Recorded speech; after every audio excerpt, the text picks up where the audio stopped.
പാർലമെന്റിലെ ഈ സെഷന്റെ 17ാമത്തെ ദിവസമായിരുന്നു ഇന്ന്. നാളെ അവസാന ദിവസം 18ാമത്തെ ദിവസം. ഇത്രയും ദിവസം സഭയിലോട്ട് വരാത്ത പ്രധാനമന്ത്രിയും അതുപോലെ തന്നെ നമ്മുടെ ആഭ്യന്തരമന്ത്രി അമിത്ഷായും രണ്ടുപേരും ആ വഴിക്ക് വന്നിട്ടില്ല. ആദ്യത്തെ ദിവസം വന്ന് വന്ദേമാതരം ചൊല്ലി ഒരൊറ്റ ഓട്ടം കൂടിയതാണ്. അതിനുശേഷം CJPയുടെ പ്രൊട്ടസ്റ്റും, അതിനുശേഷം ധർമ്മേന്ദ്ര പ്രധാന്റെ രാജി വന്നു. അതിനൊക്കെ അവിടെ കൂടിയിട്ടുള്ള പിള്ളേരെ അടിച്ചൊതുക്കിയതിൻ്റെ ചോദ്യങ്ങൾ ചോദിച്ചു. ഈ രണ്ടുപേരെയും ആ വഴിയിലോട്ട് പിന്നെ കണ്ടിട്ടില്ല. എന്തുകൊണ്ട് പാർലമെന്റിൽ ഇവർ വരുന്നില്ല, എന്തുകൊണ്ട് ഇത് ചോദ്യം ചെയ്യപ്പെടുന്നില്ല എന്ന് പ്രതിപക്ഷം പാർലമെന്റിൽ ഇത് ചോദിച്ചിടത്തോളം നമ്മുടെ സ്പീക്കറായിട്ടുള്ള ഓം ബിർള വിത്തിൻ 2 മിനിറ്റ് കൊണ്ട് 3 മിനിറ്റ് കൊണ്ട് പാർലമെന്റ് ക്ലോസ് ചെയ്ത് പോകുന്നത് നമ്മൾ കണ്ടു. ഇന്ന് 17ാമത്തെ ദിവസം, ഇന്നും വന്നിട്ടില്ല. നാളെ 18ാമത്തെ ദിവസം, അവസാന ദിവസം. ഇന്ന് അമിത്ഷാ വന്നിട്ട് പറഞ്ഞ വാക്കുകൾ കേട്ട് കഴിഞ്ഞിട്ടുണ്ടല്ലോ, നമ്മളൊക്കെ വെറും പൊട്ടന്മാരാണ് തോന്നിപ്പോകും.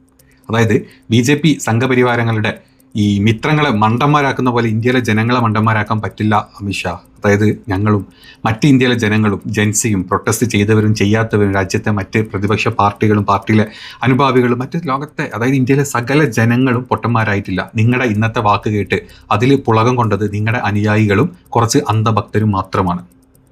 നിങ്ങളേതായാലും ഞാനതൊന്ന് ട്രാൻസ്ലേറ്റ് ചെയ്തുതരാം. അത് വന്നത് വേറെ എവിടെയല്ല, BJPയുടെ പേജിൽ തന്നെ അവരത് ട്രാൻസ്ലേറ്റ് ഇത് ഇട്ടിട്ടുണ്ട്. നിങ്ങളത് കേട്ട് നോക്ക്. നമ്മളൊക്കെ എന്തിനാണ് ഈ നാട്ടിൽ ജനാധിപത്യ രാജ്യം എന്നും പറഞ്ഞ് ഇവരൊക്കെ അങ്ങോട്ട് ജയിപ്പിച്ച് വിട്ടതെന്ന് തോന്നിപ്പോ. അന്ധഭക്തർക്കല്ല കേട്ടോ, അല്ലാത്ത ആൾക്കാർക്ക്. देखिए, सबसे पहले तो लापता, भाग गए, भगोड़े हैं, इस प्रकार की भाषा भारत की सार्वजनिक जीवन में और संसदीय जीवन में अभी अभी सुनाई पड़ती है. ഒന്നാമതായിട്ട് പറയുന്ന കാര്യം, അതായത് കാണാനില്ല, ഓടിപ്പോയി, ഒളിച്ചോടി, ഇങ്ങനെയുള്ള പദപ്രയോഗങ്ങൾ ആദ്യമായിട്ടാണ് നമ്മൾ പാർലമെന്റിൽ കേൾക്കുന്നത്. 17 ദിവസങ്ങളായിട്ട് നമ്മുടെ അങ്ങോട്ട് വരാത്തതിനോടാണ് ഈ ചോദ്യങ്ങൾ ചോദിച്ചിട്ടുള്ളത്. എവിടെ പോയി ഒളിച്ചോടി? ആദ്യമായിട്ടാണ് ഒരു നമ്മുടെ സെക്കൻഡ് പൊസിഷനിൽ ഇരിക്കുന്ന മന്ത്രി ഇത്തരത്തിലുള്ള ഒരു പോക്ക് പോയത്. അതുകൊണ്ടാണ് ഈ ഒരു ചോദ്യം ഇത്രയും ദിവസം ആളുകൾ ചോദിച്ചുകൊണ്ടിരുന്നത്. ചോദിച്ചു എന്നുള്ളതല്ല, കുട്ടികൾ അടിച്ചൊടിച്ച് AK-47 വരെ വെച്ചിട്ട് വെടിവെക്കാനുള്ള അവിടുത്തെ പ്രൊസീജിയറിന് വേണ്ടിയിട്ടുള്ള അപ്രൂവൽ കൊടുത്ത് ബല്ലറ്റ് ഗണ്ണ് വെച്ചിട്ട് ഷൂട്ട് ചെയ്തുകൊണ്ടിരുന്നത്. ഇതൊക്കെ ചോദ്യം ചെയ്യേണ്ട ആൾ നിങ്ങളല്ലേ? നിങ്ങളുടെ കയ്യിലല്ലേ ഇന്ത്യയുടെ ആഭ്യന്തരം ഉള്ളത്? നിങ്ങളല്ലേ ഡൽഹി പോലീസിനെ കൺട്രോൾ ചെയ്യുന്നത്? നിങ്ങളോടല്ലേ ചോദ്യം ചോദിക്കേണ്ടത്? അപ്പോൾ നിങ്ങൾ അങ്ങോട്ട് വരാണ്ട് ദിവസവും പാർലമെന്റിന്റെ ഓഫീസിൽ വന്ന് ഇരുന്നിട്ട് മുഖം കാണിച്ചിട്ട് പോയി കഴിഞ്ഞാൽ ആദ്യം ചോദിക്കേണ്ട ചോദ്യങ്ങൾ ഇതല്ലേ? എവിടെ പോയി? ഒളിച്ചോടിയോ? ഒളിച്ചിരുന്ന് ഓടിപ്പോയോ എന്നല്ലേ ചോദിക്കേണ്ടത്? ഇതിൽ എവിടെ ഒരു തെറ്റ് കാണിച്ചു തരാൻ സംഘമിത്രങ്ങളല്ലാത്തവർക്ക് പറ്റുമോ? പറ്റില്ല. അടുത്ത നോക്ക്. ഭാഷ भारत की सार्वजनिक जीवन में और संसदीय जीवन में अभी अभी सुनाई पड़ती है. जब ഇന്ത്യയുടെ പൊതു ജീവിതത്തിലും പാർലമെന്ററി ജീവിതത്തിലും ഈ ഇടയിൽ കേൾക്കാൻ തുടങ്ങിയിട്ടുള്ള വാക്കുകളാണ് ഇതൊക്കെ എന്നാണ് പറഞ്ഞിട്ടുള്ളത്. ആദ്യമായിട്ടാണ് ഒരു ആഭ്യന്തരമന്ത്രി ഇത്രയും വലിയൊരു നിഷ്ക്രിയം അല്ലെങ്കിൽ എന്താ പറയുക ഒരു നീച പ്രവർത്തി ചെയ്തിട്ട് ഒളിച്ചോടി പോയത്. അപ്പോൾ ആദ്യമായിട്ട് ചെയ്ത മന്ത്രി എന്നുള്ള രീതിയിൽ ആദ്യമായിട്ട് നിങ്ങൾ തന്നെയാണ് ഇത് കേൾക്കേണ്ട ആള്. പ്രതിപക്ഷം വിളിച്ചിട്ടുണ്ടെങ്കിൽ അത് വിളിക്കേണ്ട ആളെ തന്നെ വിളിച്ചിട്ടുള്ളത്. ഒരു തെറ്റും നമുക്ക് പറയാൻ പറ്റില്ല. ഇനിയുള്ള ന്യായീകരണം നിങ്ങൾ സ്വയം ന്യായീകരിച്ചുകൊണ്ടിരിക്കുന്നത് രസം. കേക്ക്. संसद सत्र शुरू हुआ तब से लगातार मैं संसद में आता हूँ. പാർലമെന്റ് സമ്മേളനം ആരംഭിച്ചത് മുതൽ ഞാൻ നിരന്തരം പാർലമെന്റിൽ വരുന്നുണ്ട്. നിങ്ങൾ വന്നിട്ടുണ്ട്. നിങ്ങൾ സഭയ്ക്കുള്ളിലോട്ട് കയറിയിട്ടില്ല. നിങ്ങൾക്ക് പേടിയായിരുന്നു, ചോദ്യം ചെയ്യൽ പേടിയായിരുന്നു. നിങ്ങൾ സഭയ്ക്കുള്ളിലോട്ട് കയറിയിട്ടില്ല. നിങ്ങൾ ഓഫീസിൽ വന്നിരിക്കും. അവിടെ ഏതെങ്കിലും ഗോതി മീഡിയക്കാർ വരും. നിങ്ങൾ അവരോട് കുശലം ചൊല്ലും. നിങ്ങളുടെ ഇട്ട ഉടുപ്പിന്റെ അളവ് വരെ അവരെടുത്ത് പോകുന്നുണ്ട്. അതിന്റെ അപ്പുറത്തോട്ടുള്ള ഒന്നും നിങ്ങൾ ചെയ്തിട്ടില്ല. അതാണ് ഇവിടെ ചോദ്യം ചെയ്യപ്പെട്ടത്. मेरी चैम्बर में बैठा हूँ. चूंकि संसद भवन के अंदर विपक्ष ഞാൻ ചേംബറിൽ തന്നെ ഇരിക്കുന്നുണ്ട്. അതിനുള്ള കാരണം പാർലമെന്റിനുള്ളിൽ പ്രതിപക്ഷം ഇരു സഭകളെയും പ്രവർത്തിക്കാൻ അനുവദിക്കുന്നില്ല. അതുകൊണ്ടാണ് ഞാൻ എൻ്റെ ചേംബറിൽ ഇരുന്ന് പാർലമെന്റ് അകത്തോട്ട് വരാതിരുന്നത്. എന്തുകൊണ്ടായിരുന്നു ഇത്രയും ദിവസം ബഹളം ഉണ്ടായത്? നിങ്ങൾ ഒരാൾ വരാത്ത കാരണം കൊണ്ടാണ്.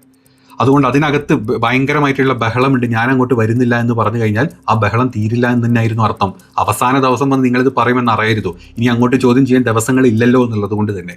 അപ്പം നിങ്ങൾ വരാത്തത് കൊണ്ടാണ് ഇത്രയും ബഹളം ഉള്ളത് എന്ന് ഓരോ ദിവസവും, അതായത് ചങ്കുറപ്പും ചങ്കൂറ്റുമുള്ള നമ്മുടെ പ്രതിപക്ഷ നേതാവും മറ്റ് MP-മാരും ഉറപ്പോടുകൂടി പറയുന്നുണ്ട് ഓരോ മാധ്യമങ്ങളുടെ മുമ്പിൽ ഓരോ ദിവസം പോയിട്ട്. എന്തുകൊണ്ട് നിങ്ങൾക്ക് അങ്ങോട്ട് വരാൻ പറ്റുന്നില്ല? നിങ്ങൾ വന്ന് നമ്മൾ ചർച്ച ചെയ്യും, ഞങ്ങൾ ചോദ്യം ചോദിക്കട്ടെ. അപ്പോൾ നിങ്ങൾ പറയുന്നത് അവിടെ ബഹളം ഉള്ളതുകൊണ്ട് ഞാൻ അങ്ങോട്ട് പോകുന്നില്ല എന്ന്. എന്ത് വർത്താനം അതൊക്കെ! എൻ്റെ മിത്രങ്ങളെ, നിങ്ങളെ പറ്റിക്കാൻ ഈ വർത്താനൊക്കെ നിങ്ങൾ പറ്റിക്കപ്പെടുന്നുണ്ടെങ്കിൽ നിങ്ങളുടെയൊക്കെ തലയിൽ ചാണകം പോലും ഇല്ല. ചാണകത്തിന് ഗുണമുണ്ട്, നിങ്ങൾക്ക് ആ ഗുണം പോലും ഇല്ല. ചാണകം തിന്നിട്ട് അപ്പിയുടെ തലച്ചോറിന്റെ വിവരവും വിദ്യാഭ്യാസം നിങ്ങൾക്കുള്ളൂ എന്ന് ചിന്തിച്ചാൽ മതി നിങ്ങൾ. ബാക്കി संसद को चलने ही नहीं दे रहा है दोनों गृहों में, तो कोई जाकर क्या करेगा? जहां तक चर्चा का सवाल है, सरकार की ओर से किरण रिजिजू जी ने जो हमारे पार्लियामेंट ഇങ്ങനെയുള്ളപ്പോൾ ഞാൻ എന്തിനാണ് അങ്ങോട്ട് പോകുന്നതെന്നാണ് നമ്മുടെ മന്ത്രി ചോദിച്ചിട്ടുള്ളത്.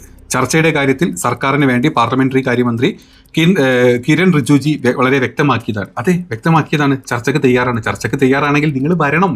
ചർച്ചയ്ക്ക് അപ്രൂവൽ വാങ്ങിച്ചു. പ്രധാനമന്ത്രി വരും, അമിത്ഷാ വരുന്നു ഫസ്റ്റ് ഡേയിൽ തന്നെ പറഞ്ഞു. ഫസ്റ്റ് ഡേയിൽ 12 മണിയായപ്പോൾ വീണ്ടും നിങ്ങളെത്തിയില്ല. വീണ്ടും ചോദ്യം ചെയ്തു, എന്തുകൊണ്ട് വരുന്നില്ല, ചർച്ചയ്ക്ക് എന്തുകൊണ്ട് വന്നില്ല എന്ന് ചോദിച്ച സമയത്തെ പുള്ളി പാർലമെന്ററി കൂട്ടി ഓടുക ചെയ്തിരുന്നത്. ഇതൊക്കെ ഞങ്ങളിവിടെ കാണുന്നില്ലേ? നിങ്ങൾ അന്ധഭക്തന്മാർ നിങ്ങൾ പറയുന്ന കുറച്ച് വേർഡുകളും ഈ മറ്റേ വാട്സപ്പ് യൂണിവേഴ്സിറ്റി മാത്രമല്ലേ കാണുന്നുള്ളൂ. ഞങ്ങളതല്ല, ഞങ്ങൾ ഡെയിലി സദൻ ടിവിയും ബാക്കിയുള്ളതൊക്കെ ഞങ്ങളിങ്ങനെ പച്ചക്ക് കണ്ടുകൊണ്ടിരിക്കല്ലേ. അവിടെ സംസാരിക്കുന്ന കാര്യങ്ങൾ ഞങ്ങൾ കേൾക്കുന്നില്ലേ? പിന്നെ നിങ്ങൾ എന്ത് വർത്താനം പറയുന്നത്? ചർച്ചയ്ക്ക് ആര് തയ്യാറല്ല? ചർച്ചയ്ക്ക് നമ്മുടെ പ്രതിപക്ഷം തയ്യാറാണ്. നിങ്ങൾ വന്നില്ല ചർച്ചയ്ക്ക്, നിങ്ങൾ വരുന്നില്ല, നിങ്ങൾ പേടിച്ചോടി ഒളിച്ചിരിക്കുക. നിങ്ങളും നിങ്ങളുടെ പ്രധാനമന്ത്രിയും ഒളിച്ചിരിക്കുക. അതാ പ്രശ്നം എടുത്തേ. उन्होंने बहुत स्पष्ट कर दिया है कि जो नीट आंदोलन के छात्र प्रदर्शन पर കേട്ടോ നിങ്ങൾ? അതായത് നീറ്റ് പ്രക്ഷോഭവുമായിട്ട് ബന്ധപ്പെട്ടിട്ടുള്ള വിദ്യാർത്ഥികളുടെ വിഷയത്തിൽ എല്ലാവിധ ചർച്ചയ്ക്കും സർക്കാർ തയ്യാറാണ് എന്ന് ഈ 17ാമത്തെ ദിവസം, നാളെ ഒരു ദിവസം ബാക്കിയുള്ളപ്പം ഇത്രയും ദിവസം ഒളിച്ചിരുന്നിട്ടുള്ള കേട്ടൻ്റെ ഉള്ളിൽ പോയിട്ട് ഒളിച്ചിരുന്നിട്ടുള്ള നമ്മുടെ രാജ്യത്തെ മന്ത്രി എന്ന് പറയാം, ഞങ്ങൾ ഇത്രയും ദിവസം തയ്യാറായിരുന്നു, നിങ്ങൾ എന്തുകൊണ്ട് വന്നില്ല? എന്ത് ഉളുപ്പില്ലാത്ത വർത്തമാനമായി ഇതിനൊക്കെ എന്തായാലും നമ്മൾ പറയാം. വളരെ ആദരവോടുകൂടി നിങ്ങളോട് ചോദിക്കട്ടെ, നിങ്ങൾ എങ്ങനെ ആളെ പറ്റിക്കുകയാണ്? ഞങ്ങൾ ചോറാ തിന്നുന്നത്. നിങ്ങളുടെ അണികൾ, നിങ്ങളുടെ അന്ധഭക്തർ തിന്ന പോലെ ചാണകമല്ല ഞങ്ങൾ തിന്ന്, നിങ്ങൾ ചോറാ തിന്നുന്നത്. ഞങ്ങൾക്ക് കാര്യങ്ങൾ പറഞ്ഞാൽ മനസ്സിലാവും. सभी प्रकार की चर्चा करने के लिए सरकार तैयार है और चर्चा के लिए समय सुनिश्चित किया जाए और विपक्ष तैयार हो जाए. पहले तो ये यही मांग कर रहे थे. हमने ചർച്ചയ്ക്ക് സമയം നിശ്ചയിക്കൂ, പ്രതിപക്ഷം നിങ്ങൾ തയ്യാറായിക്കോളൂ. പ്രതിപക്ഷം അങ്ങോട്ടാ പറഞ്ഞത് 17 ദിവസം ചർച്ചയ്ക്ക് വിളിക്കൂ, നിങ്ങൾ തയ്യാറാവും, നിങ്ങൾ വാ, നമുക്ക് ചർച്ച ചെയ്യാമെന്ന് പ്രതിപക്ഷം അങ്ങോട്ടാ പറഞ്ഞത്, നിങ്ങളല്ല പറഞ്ഞത്. എങ്ങനെ ഞാൻ എന്തതിന് പറയേണ്ടതില്ലേ? ഇത് കേൾക്കുന്നത് നിങ്ങൾക്ക് മനസ്സിലാവുന്നില്ലേ? ഇത്രയും ദിവസം പ്രതിപക്ഷം വിളിച്ചിട്ട് വരാത്ത ലാസ്റ്റ് ദിവസം വന്നിട്ട് ഞാൻ തയ്യാറാണ്, നിങ്ങൾ എന്താ വരാത്തതെന്ന് ചോദിച്ചു കഴിഞ്ഞാൽ എന്ത് മറുപടി ഇയാളോടൊക്കെ പറയേണ്ടത്? പിന്നെ നമ്മുടെ മന്ത്രിയാണ്, നമ്മുടെ ഗൃഹമന്ത്രിയാണ്, നമ്മുടെ ആഭ്യന്തരം കൈകാര്യം ചെയ്യുന്ന നമ്മുടെ ഹോം മിനിസ്റ്ററാണ് ഈ സംസാരിച്ചുകൊണ്ടിരിക്കുന്നത്. हाँ बोल दिया, मेरी ओर से भी मैंने कह दिया है कि मैं എല്ലാ ചോദ്യത്തിനും മറുപടി ഞാൻ നൽകും. പാർലമെന്റ് സജ്ജമാണ്, എൻ്റെ ഭാഗത്ത് നിന്ന് അറിയിച്ചിട്ടുണ്ട്. അപ്പോൾ ഇനിയിപ്പോൾ മാക്സിമം ചോദിച്ചു കഴിഞ്ഞാൽ നാളെ ഒരു ദിവസമേ ചോദിക്കുകയുള്ളൂ. നാളെ അയാൾ വരുമോ വരൂല എന്ന് കണ്ടറിയാം. നാളെ വന്നു കഴിഞ്ഞാൽ തന്നെ അങ്ങോട്ടും ഇങ്ങോട്ടും ബഹളമാവും. പിന്നെ വീണ്ടും ഓം ബിർള അതിൽ ഇടപെടും. തൽക്കാലം നാളത്തെ ദിവസം അങ്ങ് ക്ലോസ് ചെയ്യും. അതോടുകൂടി ഇനി ചോദ്യം ചോദിക്കാനുള്ള അവസരം ഈ പാർലമെന്റിൽ ഇല്ലാണ്ടാവും. പിന്നെ ഈ പത്രങ്ങളുടെ മുമ്പിൽ വന്ന് സംസാരിച്ച് ശീലമില്ലാത്തത് കൊണ്ട് നമ്മുടെ ജിക്കും രണ്ടാമത്തെ ജിക്കും ആ പ്രശ്നങ്ങളും ആ പേടിയും ഇല്ല. അതോടുകൂടി ഈ അടി കിട്ടിയവൻ അടി കിട്ടി, അല്ലെങ്കിൽ അടി കൊടുത്തവനോട് ചോദ്യം ചോദിക്കട്ടെ എന്ന് ചോദിച്ചു കഴിഞ്ഞാൽ ഞാൻ തയ്യാറായിരുന്നു. അവസാനം നാളെ ഒരു പത്രസമ്മേളനം ഇറക്കും, നാളെ ഒരു പ്രസ് മീറ്റ് പോലെ ഒരു ഇതങ്ങ് ഇറക്കും. BJPയുടെ IT സെല്ലുകളിൽ അമിത്ഷാ ഗർജിച്ചു വന്നു, ഇതാ അമിത്ഷാ വന്നു, കാര്യങ്ങൾ ചോദിക്കാൻ പറഞ്ഞു, പ്രതിപക്ഷം പേടിച്ചോടി. 17 ദിവസം പാർലമെന്റിൽ കാണാത്ത ആള് അവസാന ദിവസം എന്ന് പറഞ്ഞ് ഗർജിച്ച് കാണും. ആ ഗർജനം കേട്ടിട്ട് നമ്മുടെ ഓം ബിർള ഈ പറഞ്ഞ പാർലമെന്റ് താഴിട്ട് പൂട്ടി അടുത്ത സീസൺ കാണാം, ബൈ ബൈ, ഗുഡ് ബൈ, ചലോ ടാറ്റ ബൈ ബൈ എന്ന് പറഞ്ഞ് പോയി. ഇനി ഇത് കാണുന്ന സാധാരണ ജനങ്ങൾ പറ, ഇവിടെ മണ്ടന്മാരാവുന്നത് അന്ധഭക്തരല്ല, ബാക്കി നമ്മളാരും മണ്ടന്മാരല്ല, നമുക്ക് നിവൃത്തികേട് കൊണ്ട് മിണ്ടാണ്ട് കേട്ടിരിക്കുക എന്ന് മാത്രം. മണ്ടന്മാരായിട്ട് ഇതിന് കൈയടിക്കുന്നത് നമ്മുടെ നാട്ടിലെ അന്ധഭക്തരുമാണ്. ഇനി രാഹുൽ ഗാന്ധി ഇന്ന് പാർലമെന്റിൽ നിന്ന് പുറത്തിറങ്ങിയിട്ട് കുറേ ചോദ്യങ്ങൾ ചോദിച്ചിട്ടുണ്ട്. കാരണം രാഹുൽ ഗാന്ധി ഇങ്ങനെ പുറത്തോട്ട് ഇറങ്ങുമ്പോഴത്തേക്കും പാർലമെന്റിന്റെ ചുറ്റുമുള്ള സകല പത്രപ്പുറത്തിൽ ഓട്ടിക്കൂടും ചോദ്യങ്ങൾ ചോദിക്കാൻ. പക്ഷേ നമ്മുടെ ജിയുടെ ഡബിൾ എഞ്ചിൻ ജിയിൽ ആരെങ്കിലും പുറത്ത് വന്നില്ല, വഴിക്ക് പോലെ വന്നു കഴിഞ്ഞാൽ തന്നെ ഞാൻ പറഞ്ഞ പോലെ ആശീർവാദം വാങ്ങിക്കാനും ലഡ്ഡു കൊടുക്കാനും ഈ പറഞ്ഞ വസ്ത്രത്തിൻ്റെ അളവെടുക്കാനും മാത്രമേ പോകാറുള്ളൂ. ചോദ്യങ്ങൾ ചോദിക്കാറില്ല, ചോദിച്ചാലിട്ട് മറുപടി പറയില്ല. അത് രണ്ട് കാര്യങ്ങളുണ്ട്. അപ്പോൾ രാഹുൽ ഗാന്ധി ഇന്ന് കുറേ ചോദ്യങ്ങൾ ചോദിച്ചിരുന്നു. അതായത് സഭക്ക് പുറത്തിറങ്ങിയ പത്രക്കാർ ഓടിങ്ങ് വരും രാഹുൽ ഗാന്ധിയുടെ അടുത്തോട്ട്. ഓടി വരുമ്പോൾ രാഹുൽ ഗാന്ധി ചോദിക്കുന്നുണ്ട്, ഒരു വാതുറന്നൊരു കാര്യം സംസാരിക്കാൻ എന്തേ നിങ്ങളുടെ അമിത്ഷാ വരുന്നില്ല പാർലമെന്റിലോട്ട്? നിങ്ങൾക്ക് എന്തുകൊണ്ട് അമിത്ഷാനോട് നേരിട്ട് പോയി ചോദിക്കാൻ പറ്റുന്നില്ല? എന്തുകൊണ്ട് നിങ്ങൾ പെല്ലറ്റ് ഗൺ ഉപയോഗിച്ചു, അല്ലെങ്കിൽ ഈ പറഞ്ഞ പലതരത്തിൽ അവിടെ വിദ്യാർത്ഥികൾ അടിച്ചുകൂട്ടി? ഈ ചോദ്യം എന്തുകൊണ്ട് നിങ്ങൾ ഈ പറഞ്ഞ അമിത്ഷായുടെ കൂടെ പോയി ചോദിക്കുന്നില്ല? പലവട്ടം അമിത്ഷാ ഇറങ്ങി വരുന്ന സമയത്ത് ഈ പത്രപ്രവർത്തകരെല്ലാവരും അയാളുടെ ചുറ്റും ചൂടിയിട്ട് കായവർത്തതിൻ്റെ വർത്താനം പറഞ്ഞു പോന്നു. എന്നല്ലാണ്ട് നിങ്ങൾ എന്തുകൊണ്ട് ചോദ്യം ചോദിക്കുന്നില്ല എന്ന് ചോദിച്ചത്. അതിന് ഒന്നുകിൽ ആൾ മറുപടി പറയണം, അയാൾക്ക് മറുപടി ഇല്ലെങ്കിൽ പിന്നെ അയാൾ റിസൈൻ ചെയ്ത് പോകുക, വേറെ ഒന്നുമില്ല.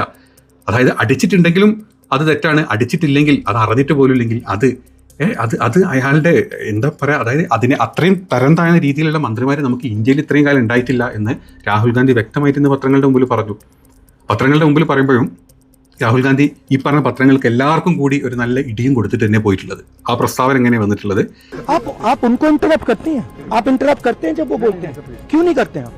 हमें 24 घंटा इंटरप्ट करते हैं, मगर उनको कभी इंटरप्ट नहीं करते आप। उनमें क्या स्पेशल चीज है जो पूरा मीडिया चुप करके चूहे जैसे उसके सामने खड़ा हो जाता है? पूरे देश में स्टूडेंट्स नहीं डर रहे हैं, आपको भी नहीं डरना चाहिए। അമിത്ഷായെ കാണുമ്പോൾ ഇത്തരത്തിൽ തടസ്സപ്പെടുത്തി ചോദ്യങ്ങൾ ചോദിക്കാൻ നിങ്ങൾക്ക് ധൈര്യമുണ്ടെന്ന് രാഹുൽ ഗാന്ധി ചോദിച്ചത്. പ്രതിപക്ഷ നേതാക്കൾ 24 മണിക്കൂറും അവർ പറയുന്ന കാര്യങ്ങൾ തടസ്സപ്പെടുത്തി മാധ്യമങ്ങൾ കേന്ദ്രമന്ത്രിമാരുടെ മുമ്പിൽ നിശബ്ദരാകുന്നത് എന്തുകൊണ്ടാണ്? പ്രതിപക്ഷത്തിരിക്കുന്ന എം പിമാരോടും എന്നോടും എല്ലാവരോടും നിങ്ങൾ ക്രോസ് ചെയ്ത് ഇത്രയും ചോദ്യം ചോദിക്കേണ്ട ഒരു ചോദ്യമെങ്കിലും നിങ്ങൾക്ക് തിരിച്ച് അമിത്ഷായുടെ മുമ്പിൽ പോയി ചോദിക്കാൻ പറ്റുമെന്നാണ് രാഹുൽ ഗാന്ധി ചോദിച്ചിട്ടുള്ളത്. അതോടുകൂടി ആ ചോദിച്ച ഒരു മാധ്യമങ്ങൾക്കും വാ തുറക്കാൻ പറ്റില്ല. പിന്നെ രാഹുൽ ഗാന്ധിനെ കൗണ്ടർ ചെയ്യാൻ വേണ്ടി അവസാനം ജാർഖണ്ഡിൽ ഇതാ വലിയ വിദ്യാർത്ഥി പ്രക്ഷോഭമൊക്കെ നടക്കുന്നില്ല, അതിനെപ്പറ്റി നിങ്ങൾക്ക് എന്താ സംസാരിക്കാനുള്ളത്? കാറിലോട്ട് കയറി പോയിട്ടുള്ള രാഹുൽ ഗാന്ധി തിരിച്ചു വന്നിട്ട് ഇങ്ങനൊരു മറുപടിയും കൂടെ അങ്ങോട്ട് കൊടുത്തു അവർക്ക്. झारखंड पे मैं चुप नहीं हूँ. प्रेस कॉन्फ्रेंस में मैंने सीधा क्लियरली बोला है, we do not appreciate any violence against our students. मैं चुप नहीं हूँ, खुल के बोल रहा हूँ.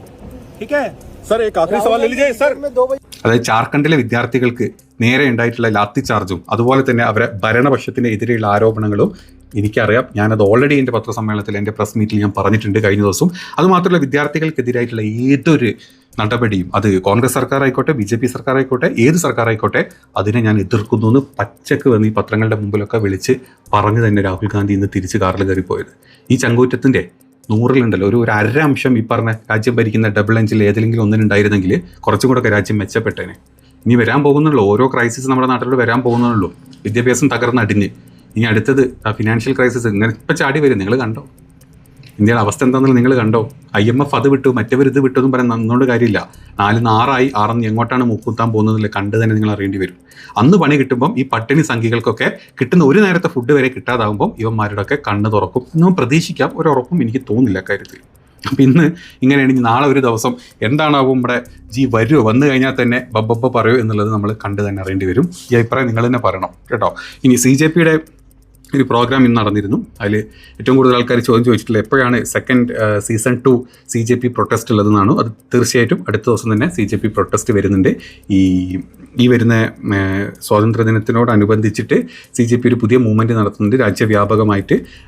അതായത് നമ്മുടെ സർക്കാർ സ്കൂളുകളിലും വിദ്യാഭ്യാസ സ്ഥാപനങ്ങളിലൊക്കെ ഉണ്ടാകുന്ന മോശപ്പെട്ട കാര്യങ്ങൾ അല്ലെങ്കിൽ അവിടുത്തെ സ്റ്റാഫ് കാണിക്കുന്ന അനിശ്ചിതമായിട്ട് കാണിക്കുന്ന തെറ്റുകളൊക്കെ ചൂണ്ടിക്കാണിച്ചുകൊണ്ട് വിദ്യാർത്ഥികളോടും മറ്റുള്ള ആളുകളോടും നേരിട്ട് വന്ന് സംസാരിക്കാനും സംവദിക്കാനും രാജ്യത്ത് അനുഭവിക്കുന്ന പ്രശ്നങ്ങളെപ്പറ്റി പഠിക്കാനും വേണ്ടിയിട്ട് ഒരു മൂവ്മെൻറ്റ് അവർ ചെയ്യുന്നുണ്ട്. അവർ പുറത്തോട്ട്, അതായത് ഒരു സ്ഥലത്ത് കൂടുക എന്നുള്ളതിന് പകരം പുറത്തോട്ട് ഇറങ്ങി വന്നിട്ട് പുതിയൊരു പ്രൊട്ടസ്റ്റിൻ്റെ ഭാഗമാകാനുള്ള തുടക്കമാണ് എന്ന് അഭിജിത്ത് DK ഇന്നത്തെ പുള്ളിയുടെ ആ ഒരു പ്രസ്താവനയിൽ പറയുന്നുണ്ട്. അതായത് യുവജന പ്രസ്ഥാനത്തിൻ്റെ പുതിയ നീക്കം സീസൺ 2 പ്രഖ്യാപനമായിരുന്നു ഇത്. ജന്തർ മന്ദർ സീസൺ 2, അതായത് സർക്കാരിൻ്റെ ലിസണിംഗ് ടൂൾ വിദ്യാഭ്യാസ പ്രചാരണം, ഇങ്ങനെയാണ് ഇതിന് പേര് കൊടുത്തിട്ടുള്ളത്. ക്യാ ബോൾത്തി പബ്ലിക്, അതായത് പബ്ലിക്കിന് എന്താണ് പറയാനുള്ളത് എന്ന പേരിൽ CJP രാജ്യവ്യാപകമായിട്ട് ഒരു ലിസണിംഗ് ടൂർ ആരംഭിക്കുന്നുണ്ട്. സ്വാതന്ത്ര്യ ദിനത്തോടനുബന്ധിച്ചിട്ടായിരിക്കും ഇതിൻ്റെ ആഹ്വാനമുള്ളത്.